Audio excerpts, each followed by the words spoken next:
Patients आके पूछती हैं कि मैडम बच्चा कमज़ोर ना हो, बच्चे की ग्रोथ अच्छी हो प्रेगनेंसी में, तो मैं ऐसा क्या करूं, ऐसा क्या खाऊं पीऊं कि मेरा बच्चा अच्छे से ग्रो करे और मुझे एक हेल्दी प्रेगनेंसी और हेल्दी बेबी हाथ में मिले। तो इसके लिए मैं डॉक्टर प्रिया मिल्क शिवालिक हॉस्पिटल से आपको कुछ जानकारी देना चाहूंगी कि आखिर बच्चे कमज़ोर होते क्यों हैं, IUGR किस टर्म को अपन कहते हैं, इसके क्या कारण हो सकते हैं, क्या इन कारणों को अपन ठीक कर सकते हैं, अगर जेनेटिक कारण है तो उसका क्या होगा। सबसे पहला कि IUGR होता क्या है। IUGR मतलब इंट्रा यूट्राइन ग्रोथ रिस्ट्रिक्शन, मतलब प्रेगनेंसी के दौरान बच्चे के पेट में ही ग्रोथ का कम होना या रुक जाना। ये वर्ड इंटरचेंजेबली यूज होता है। कई बार इसको फीटल ग्रोथ रिस्ट्रिक्शन के लिए भी यूज कर सकते हैं कि हाँ वो सच में कमजोर है बच्चा अंदर से। या दूसरा जो जेस्टेशनल एज उसकी है, यानी कि अगर आपका छठा महीना है या 7वां महीना है, उस टाइम पे उसका जो वेट होना चाहिए था, अगर वो वेट उसका नहीं है और कम है तो उससे हम बोलते हैं जेस्टेशनल एज के लिए वो छोटा है, स्मॉल फॉर जेस्टेशनल एज। मैं IUGR को आपको एक ग्राफ के थ्रू समझाना चाहूंगी। जैसा कि आप ग्राफ में देख रहे हैं, एक तरफ वेट की लाइन है जो कि वर्टिकल है और हॉरिजॉन्टल वाली लाइन बच्चे के वीक्स की लाइन है। तो जो व्हाइट कलर की डॉटेड लाइन है नीचे नीचे वाली, वो 10 परसेंटाइल वाली लाइन है। अगर बच्चा इस वाली लाइन के भी नीचे रहता है जब हम उसकी ग्रोथ मॉनिटर करते हैं तो बच्चे को IUGR कहा जाता है। मतलब कि जो 10th परसेंटाइल कम होना, यानी कि उसके जैसे जो 9 बच्चे हैं, उन 9 बच्चों की उस जेस्टेशनल एज में एकदम सही ग्रोथ है, लेकिन आपका वो एक बच्चा है जिसकी ग्रोथ उन 9 बच्चों से कम है, इसका मतलब वो IUGR वाला बच्चा है। IUGR हमें पता करना क्यों जरूरी है, इसकी वजह से रिस्क क्या हो सकते हैं। सबसे पहला मैटरनल रिस्क पे अपन चलते हैं। तो सीधी सी बात है, अगर बच्चा कमजोर है तो हमें टेस्टिंग ज्यादा करनी पड़ेगी, आपके टेस्ट बढ़ जाएंगे। हर बार आपको बुला के सोनोग्राफी भी करानी पड़ सकती है, बच्चे को देखने के लिए अलग अलग टाइप के टेस्ट भी कराने पड़ सकते हैं। दूसरा जो बहुत ही एक कॉम्प्लिकेटेड सी चीज है कि लास्ट में जाके ये डिलीवरी सिजेरियन में कन्वर्ट हो सकती है। नेक्स्ट आता है फीटल, कि जब बच्चा पेट के अंदर है तो उसको क्या क्या नुकसान हो सकते हैं। सबसे पहला तो उसको एंटीपार्टम एंड इंट्रापार्टम डिस्ट्रेस, यानी कि डिलीवरी के दौरान बच्चा घुट सकता है, या टाइम से पहले 7वें 8वें महीने में भी बच्चा कमजोर होने के कारण सही से सांस ना ले पाए और घुट सकता है। दूसरा, बच्चे को ऑक्सीजन की कमी आ सकती है, बच्चे की बॉडी में एसिड बन सकता है, या लास्ट बच्चा पेट में भी खत्म हो सकता है। नेक्स्ट आते हैं कि डिलीवरी हो गई है, अब वो नियोनेट है बच्चा, तो उसमें क्या क्या तकलीफें मिल सकती हैं। सबसे पहला एब्गार स्कोर, जो डिलीवरी होते ही हम एक स्कोर लेते हैं कि ये बेबी हेल्दी बेबी है या कमजोर बेबी है, तो एब्गार स्कोर्स उसके लो रहते हैं। बेबी को ऑक्सीजन की कमी भी हो सकती है। दूसरा, बेबी को कुछ सिंड्रोम्स हो सकते हैं जैसे कि मेकोनियम एस्पिरेशन सिंड्रोम, यानी बच्चा कमजोर होने की वजह से लेट्रिन पास कर दे और वो उसके फेफड़ों में चला जाए। दूसरे, बच्चे को सांस की तकलीफ होना जैसे कि RDS। तीसरा, बच्चे के ब्रेन में हेमरेज होना जिसे अपन IVH कहते हैं। और लास्ट, बच्चे को नेक्रोटाइजिन एंट्रोकोलाइटिस होना, यानी कि बच्चे की आंत में इन्फेक्शन हो जाना। नेक्स्ट, बच्चे को मेटाबॉलिक डिस्टर्बेंसेस हो सकते हैं, बच्चा हाइपोथर्मिया में जा सकता है, यानी बच्चे का टेम्परेचर कम हो सकता है, बच्चे के ब्लड में प्रॉब्लम हो सकती है, और बच्चे को न्यूरो डेवलपमेंटल डिले हो सकती है, यानी कि बच्चा चलने फिरने में आगे चल के प्रॉब्लम कर सकता है, और दिमाग में ऑक्सीजन ना पहुंचने की वजह से बच्चा सेरेब्रल पाल्सी तक भी जा सकता है।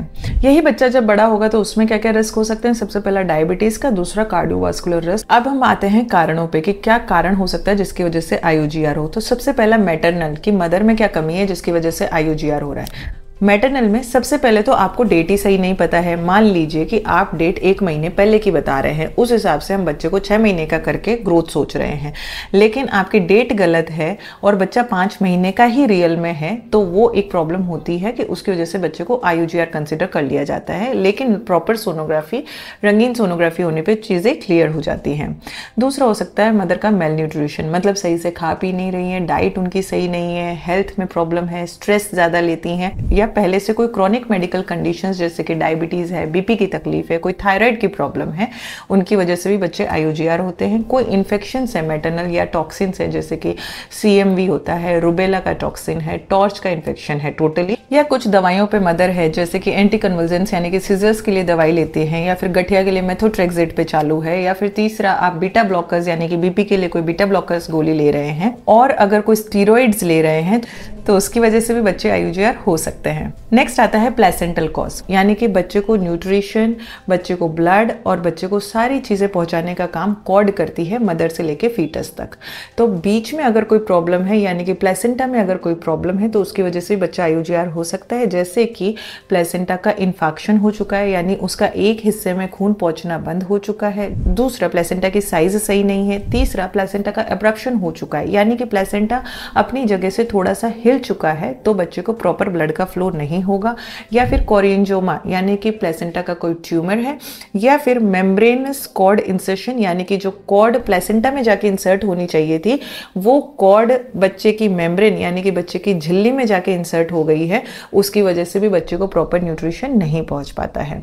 नेक्स्ट आते हैं फीटल फैक्टर्स, जैसे सबसे पहला कि बच्चे में कोई एनोमली है, बच्चे में कोई किडनी की प्रॉब्लम है या कोई और दिक्कत है, उसकी वजह से बच्चा IUGR हो सकता है। दूसरा, कोई कंजेनाइटल इन्फेक्शन से। तीसरा, आपकी प्रेगनेंसी ट्विंस है या ट्रिपलेट्स है, तो भी बच्चे कमजोर हो सकते हैं। लास्ट, कोई जेनेटिक फैक्टर है कि पहले से कोई जेनेटिक एबनॉर्मलिटी चली आ रही है, तो उसकी वजह से भी IUGR बेबी हो सकता है। लेकिन कई बार जेनेटिकली बच्चे कॉन्स्टिट्यूशनली स्मॉल रहते हैं कि पेरेंट्स की स्टेचर या पेरेंट्स का स्ट्रक्चर छोटा है, तो उसकी वजह से बेबी का स्ट्रक्चर भी छोटा होगा, तो वो एकदम नॉर्मल चीज़ होती है। अब इन चीज़ों को हम इवेल्युएट कैसे करेंगे कि मदर में इन्फेक्शन है या नहीं है, या फीटस की कोई प्रॉब्लम है। तो सबसे पहला होता है डिटेल्ड अल्ट्रासाउंड की अच्छे से बच्चे की सोनोग्राफी की जाती है, जिसमें पता चलता है कि कहीं कोई एनोमली तो नहीं है बच्चे के अंदर। दूसरा होता है डॉपलर। डॉपलर यानी कि ब्लड फ्लो, कि बच्चे को जो खून पहुंच रहा है प्लेसेंटा और कॉर्ड के थ्रू, वो सही पहुंच रहा है या नहीं पहुंच रहा है। नेक्स्ट आता है मदर का ब्लड लिया जाता है, जिससे अपन चेक कर सकें कि कोई इन्फेक्शंस तो नहीं है मदर के अंदर। लास्ट, अगर पहले टेस्ट में कोई इश्यू आया है तो एमनियोसेंटेसिस, यानी कि बच्चे के पानी की जांच होती है, उससे कंफर्म हो जाता है कि बच्चा IUGR है या नहीं है। फॉर्चुनेटली देखिए कि ये जो IUGR वाले केसेस होते हैं, इनकी वजह से डेथ होना या फिर बच्चे का सीवियरली क्रिपल्ड हो जाना, यानी कि अपंग हो जाना, बहुत कम है, ना के बराबर ही सिचुएशंस आती हैं। लेकिन फिर भी जैसे ही पेरेंट्स को हम बताते हैं कि आपका बच्चा कमज़ोर है, तो पेशेंट एंशियस होना और कंसर्न होना एक नॉर्मल सी बात है। लेकिन जो ग्रोथ परसेंटाइल है, जो मैंने बताया कि लेस देन 10% वाले बेबीज़ में प्रॉब्लम आ सकती है, उनमें भी मोस्टली कभी कोई प्रॉब्लम नहीं आती है। वो IUGR होते हैं, लेकिन अच्छे से डिलीवर भी होते हैं और अच्छे से आगे चल के ग्रो भी करते हैं। तो आपको ज़्यादा एंशियस नहीं होना है, बस अपने डॉक्टर से प्रॉपर एडवाइस लेने की ज़रूरत है। अब एक बार डायग्नोसिस बन गया है कि बेबी IUGR है, तो इसका ट्रीटमेंट किस पे डिपेंड करेगा? ट्रीटमेंट डिपेंड करता है कि आखिर कॉज क्या है, कारण क्या है। मोस्टली जैसे कि प्रॉब्लम है कि मान लीजिए जेनेटिक एबनॉर्मलिटी है, उसमें हम कुछ नहीं कर सकते हैं, या फिर इन्फेक्शंस है, तो भी उनका लिटिल टू नो ट्रीटमेंट होता है। लेकिन जो आप ध्यान रख सकते हैं कि मदर पहले से अच्छा न्यूट्रिशन ले, अपना हाइड्रेशन मेंटेन करे, पानी अच्छे से पिए, और अपनी कोई भी क्रॉनिक मेडिकल कंडीशन पहले से है, डायबिटीज़ है, BP है, तो उनका प्रॉपर ध्यान रखें। नेक्स्ट है कि हमें पता चल गया कि बच्चा IUGR है, अब उसका असेसमेंट कैसे होगा? सबसे पहले आपकी अल्ट्रासाउंड्स होंगी। हर 3 to 4 वीक्स में आपकी अल्ट्रासाउंड की जरूरत पड़ती है, जैसा कि मैंने बताया मैटरनल टेस्टिंग बढ़ जाती है। दूसरा, डॉपलर करा के देखना पड़ता है, उसमें 2 चीज़ों का ब्लड फ्लो खास देखा जाता है, एक तो अम्बिलिकल आर्टरी और एक middle cerebral artery. Umbilical artery मतलब आपको ये बताएगी कि प्लेसेंटा से बेबी को ब्लड सही जा रहा है या नहीं, और मिडल सेरेब्रल आर्टरी यानी बच्चे की ब्रेन में मिडल सेरेब्रल आर्टरी आपको ये बताएगी कि बच्चे के ब्रेन में ब्लड और ऑक्सीजन सही मात्रा में जा रहा है या नहीं जा रहा है। नेक्स्ट आते हैं कुछ टेस्ट, जैसे कि NST और BPP। NST एक नॉन स्ट्रेस टेस्ट होता है, इसमें मदर के बेली पे एक बेल्ट लगा दिया जाता है, उससे फीटल डॉपलर अटैच्ड होता है और एक ग्राफ निकाला जाता है, उससे हमें पता चलता है कि बच्चा कहीं परेशान तो नहीं हो रहा है। नेक्स्ट आता है BPP यानी कि बायो फिजिकल प्रोफाइल।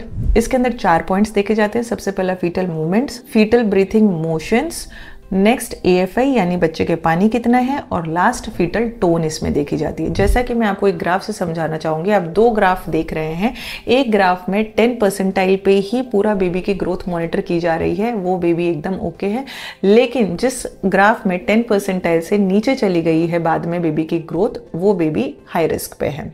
नेक्स्ट सवाल आता है कि मैडम ठीक है, आपने बता दिया बच्चा कमज़ोर है, अब हमें डिलीवरी कब करानी चाहिए? तो डिलीवरी की टाइमिंग डिपेंड करती है बहुत सारे फैक्टर्स पे, लेकिन गोल एक ही होता है कि बच्चा अपना पूरा टाइम ले, बच्चा अपनी ग्रोथ अच्छे से करे, बड़ा हो, ताकि उसमें प्री मैच्योरिटी के कोई भी प्रॉब्लम्स ना आ सके। अगर आपकी ग्रोथ मॉनिटरिंग जैसा कि मैंने असेसमेंट टूल्स में बताया कि सही चल रही है, सब कुछ नॉर्मल है, तो बेबी का डिलीवरी टाइमिंग होता है 39 वीक्स, यानी कि उसकी डेट के बहुत नज़दीक।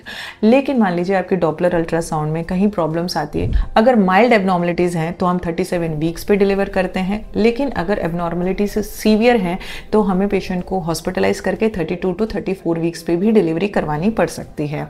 और जो कि मैंने टूल्स बताए एंटीपार्टम वाले असेसमेंट के कि एनएसटी और बीपीपी में भी कहीं इश्यूज आते हैं तो भी हमें टाइम से पहले डिलीवरी करानी पड़ सकती है। नेक्स्ट आता है, ठीक है मैडम, हमारा पिछला बेबी IUGR था या अभी हमारा बेबी की ग्रोथ कम है, तो क्या हमारे नेक्स्ट बेबी में भी प्रॉब्लम आ सकती है? जी हाँ, रिकरेंस का रिस्क हो सकता है, लेकिन अगर जेनेटिक और इन्फेक्शियस कॉज है उसमें कुछ नहीं किया जा सकता। लेकिन अगर ये कॉजेस नहीं है तो 20 से 25% रिस्क होता है कि दोबारा से बेबी IUGR हो सकता है। इसके लिए आपको क्या करना चाहिए? प्री कंसेप्शनल विजिट, जो कि बहुत ज़्यादा ज़रूरी है। आपको प्रेगनेंसी प्लानिंग करते वक्त आपको अपने डॉक्टर को दिखाने की ज़रूरत है, जिसमें हम पहले से देख सकें कि आपको कोई क्रॉनिक मेडिकल कंडीशन तो नहीं है, एनीमिया तो नहीं है, आपका खून सही है, आपका थायराइड सही है, आपका BP सही है, आपका BMI सही है।